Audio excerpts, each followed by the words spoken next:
Claire, obviously the subject today that got Labor really fired up in Parliament and, you know, looking like they were hitting runs for a change was the economy after the IMF figures were released today.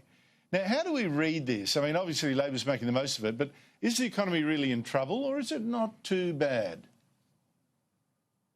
Oh, look, there's no doubt that there are some telltale signs there that the economy is not in great shape, and it's not just one quarter here or there. It's the long-term trends, and while that is, you know, in part due to the global economic headwinds and things that are further outside of Australia's control, like the US-China trade war, what is, I guess, you know, well within the realms of Labor putting some heat on the government and line of questioning is just what is the government doing about it and just what is Scott Morrison going to do about it. And I think, you know, fair's fair, there are a few questions there for them to answer, and there are a few report cards coming in.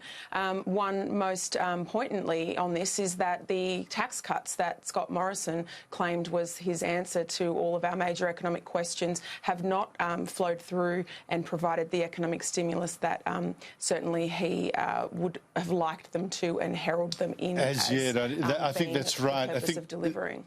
I think you're right, but obviously we've got to wait till the December quarter coming up to Christmas to see that. But so far these signs aren't good. But Daniel, look, it seems to me the responses have been from, you know, the government's got to do something, although what is obviously under contention. And the government was today saying, don't panic, steady as she goes. This is not the time to panic. In fact, they actually said that. What should the reaction be?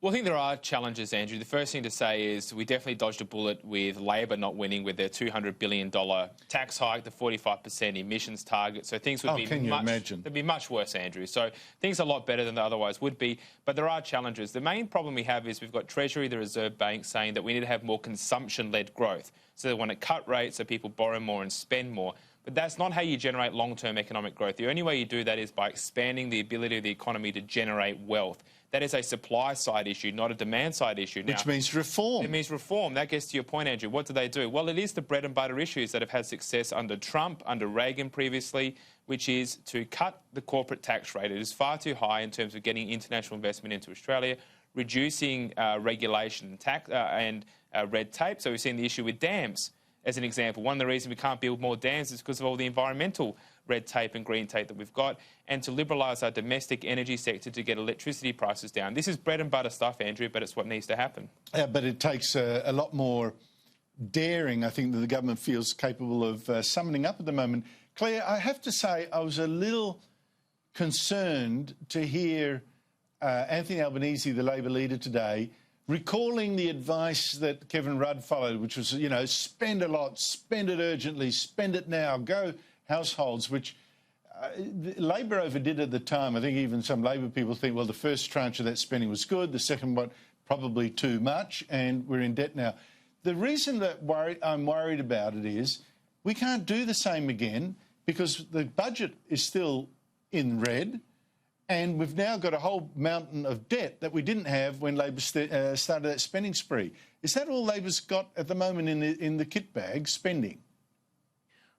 Well, firstly, I don't think anyone's going to contest that Labor's response to the global economic crisis was anything other than, you know, an international high watermark in the way to respond quickly and swiftly and in the right places to protect your economy. I think, like, let's if we're going to talk about this, let's just acknowledge some big time.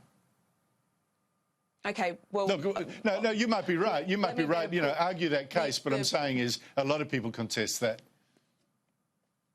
Yeah, well, let me better put it to say that, broadly speaking, the consensus and collective wisdom of economists who look at this and in the full detail would not detract from the core principles of Labor's achievements during that time. And when it comes to the budget position that we're in now,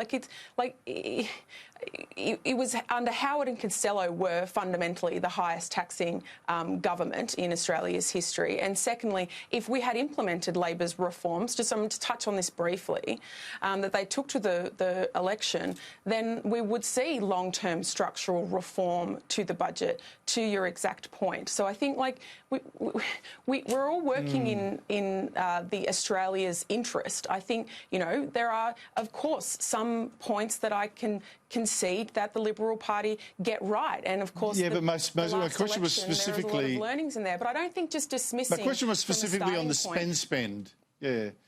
No, look, I don't agree with the reforms you say. I don't know that the economy is in the shape that it could handle the tax hits. I'm talking specifically about, is Labor still in that mind space of embarking on a new spending spree of Rudd-sized dimensions? If we've got Anthony Albanese now talking about that kind of inspiration today, that is scary stuff. It's not just the leader of the opposition who is calling for our economy to be stimulated. It's also the Reserve Bank of Australia. It's also, you know, lots of analysts and economists. It's also the BCA. It's also the states. So tabling it at COAG. Like, he is not an orphan in calling for more action for the government to take. In fact, I would argue that the government is orphaned, that they maintain that you know, nothing to see here. I think where Scott Morrison's challenge lies is that the last time he was drawn into debate about the economy, he said he knew that Australia would be in this economic position, and that's why he brought the tax cuts and made it his marquee policy. So I think there's plenty there for Daniel to get stuck into. No, look. Obviously, Claire makes a good point that the opposition is not alone in saying stimulate, stimulate, stimulate, by which most people mean spending. But where is the constituency for the changes that you're talking about, which is reform? Doesn't necessarily mean spending. Well, that's right, Andrew. You can't borrow and spend your way into prosperity. We have $500 billion in debt, and that's all. The important thing to remember is when the government's borrowing money, that's all future taxes. That's increasing taxes in the future when you have debt. So what that does is that sends a negative signal that if you invest in Australia, you will face higher taxes in the future. That discourages economic growth in the short term. It does not stimulate short-term economic growth. Secondly, if you're going to issue debt, someone has to borrow the money to get that debt. So that means you're either, if domestic people are getting the bonds, that means that they're actually spending less because they're buying more government bonds, or someone from overseas is buying the bonds, which means that your exchange rate appreciates and your exports go down. So there is no easy fix for this, Andrew.